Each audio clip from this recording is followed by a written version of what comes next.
Hello दोस्तों, गति और बल में हम लोग पढ़े हैं। आगे पॉइंट अब तीसरी पॉइंट है जो कि वेग है। चलिए आज हम लोग वेग और औसत वेग के बारे में पढ़ते हैं। चलिए शुरू करते हैं। हाँ दोस्तों, जो पहली दूसरी तीसरी पॉइंट आप लोगों ने नहीं देखे है, जाइए पार्ट 1 देख लीजिए, गति और बल। चलिए हम लोग पार्ट 2 पढ़ते हैं। ठीक है, पार्ट 2 इसलिए कि वीडियो लंबी ना हो जाए, इसीलिए पार्ट 2 बनाया है। ठीक है,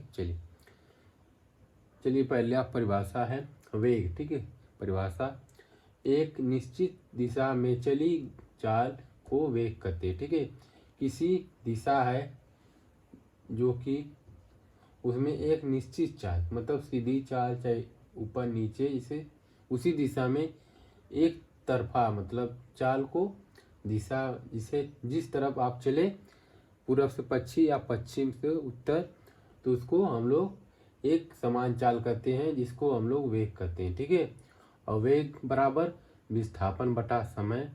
ठीक है, वेग बराबर सूत्र है वेग बराबर विस्थापन बटा समय।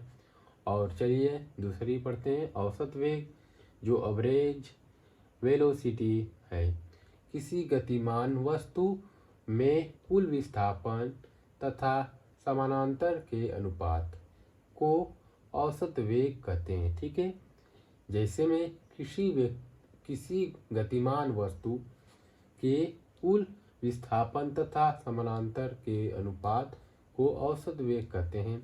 और इसका सूत्र है औसत वेग का कुल विस्थापन बटा समानांतराल बराबर डेल्टा एक्स बटा डेल्टा टी। ठीक है, चलिए, और इसका दूसरा सूत्र है औसत वेग प्रारंभिक वेग प्लस अंतिम वेग बटा समानांतर बराबर u प्लस बी बटा 2। ठीक है, मतलब 2 त्वरण में पढ़ेंगे और इसका परिभाषा है और आगे सूत्र बताएंगे।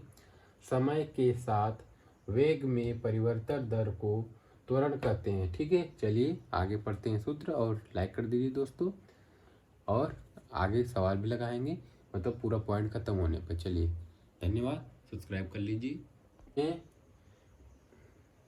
ठीक है, सॉरी। और दोस्तों, गति और बल में हम लोग पढ़ें कि वेग त्वरण सब कुछ पढ़ लिए। अब आइए त्वरण में सूत्र पढ़ते हैं।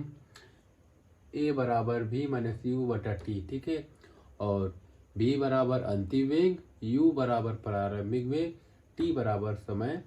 SI मात्रक मीटर प्रति सेकेंड होता है, और समय घट रहा हो तो माइनस लगता है, जो कि मंदन में। ठीक, वस्तु एक समान रेखा में एक समान त्वरण गति करती है। ठीक, 3 समीकरण प्राप्त होता है, जिसे पहला समीकरण है वेग समय संबंध। ठीक है, v बराबर u प्लस ए टी।